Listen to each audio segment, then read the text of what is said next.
Relief replaced by optimism at Wigan after perils of administration. Ben Fisher.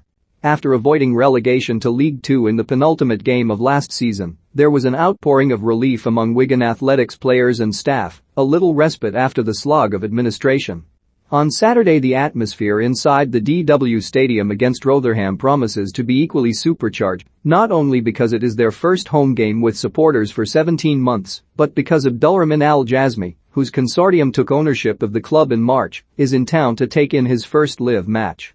After that game at Hull in May, a defeat that felt like a victory, Jazmi outlined his vision on a video call along with the Wigan chairman, Talal Al-Hamid, and congratulated a team propped up by academy youngsters and players on short-term deals on achieving survival.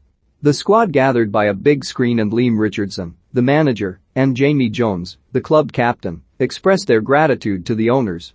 They were saying, "Well done for staying up, but we wanted to say thank you back, because they kept us alive, really," says the Wigan forward Callum Lang. Hamid spent Thursday mingling with the community, visiting the mayor and local council before being inducted into the official Wigan Supporters Club. He visited Wigan's Christopher Park training base last week. Their Ooten facility was sold to Preston last year, and when he and Jazmi are introduced onto the pitch before kick-off, they will receive a hero's welcome. "A lot of fans are still happy just to have a club," says Lang. "We all saw what happened with Barry and it's scary. I think it will be quite emotional for the fans, and it will hopefully be the first time I'll play at the DW in a league game in front of fans with a first-team shirt on, so it's really exciting." Administration brought 75 support staff redundancies, though many returned in April after the takeover. The sales of the teenagers Joe Gelhardt, Alfie Devine and Jensen Weir to Premier League clubs helped to cover the wages. Supporters set up two crowdfunders, one to help pay for essential operational costs, such as travel and accommodation for away matches, and another totaling almost £650,000, since refunded, to potentially take over the club. Jones auctioned his 2017-18 League One winners' medal to raise funds via a raffle, but the supporter who won the medal returned it to the goalkeeper as a gesture of appreciation. "It was quite a close-knit club anyway, but things like that have brought everyone closer than ever," says Lang, who joined as an under-13. "I feel like I've seen it all, from them winning the FA Cup in 2013 to being in admin. It has been a bit of a crazy ride. When I saw the crowdfunders, I was proud to say I am a Wigan Athletic player. We've all got the same views on this very special club. Now there is a really good feeling around the place." Wigan had to start again from scratch. They had only 6 contracted players at the start of July, and, in some ways, they are still refinding their feet, having lived hand-to-mouth for the majority of the past 13 months. They have lured key players from league rivals, including Charlie Wyke, who scored 31 goals for Sunderland last season, Ben Amos, the former Charlton goalkeeper, and Tom Naylor, the former Portsmouth captain. Have we spent more than some teams? We have, but when we put it back into perspective, we've done what every other club would have done, says the chief executive, Mal Brannigan.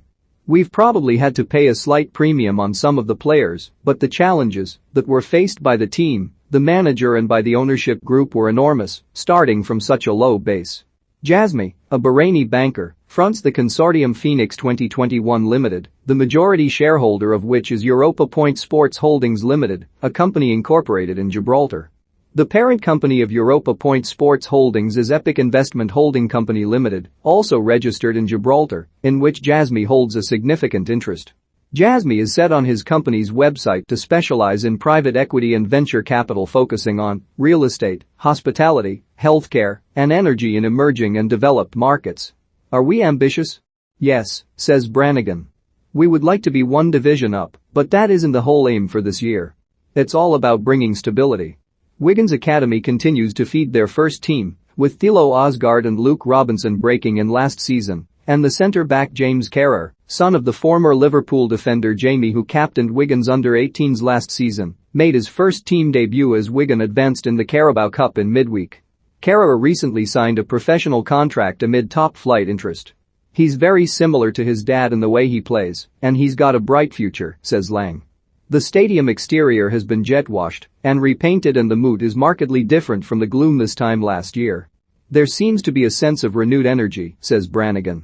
That comes from what an ownership change can do when it is seen as a positive change, and staff that have been able to continue their employment here see there is a sense of hope about bringing belief back.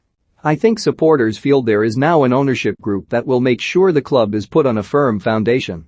There seems to be a good buzz around the club and the town.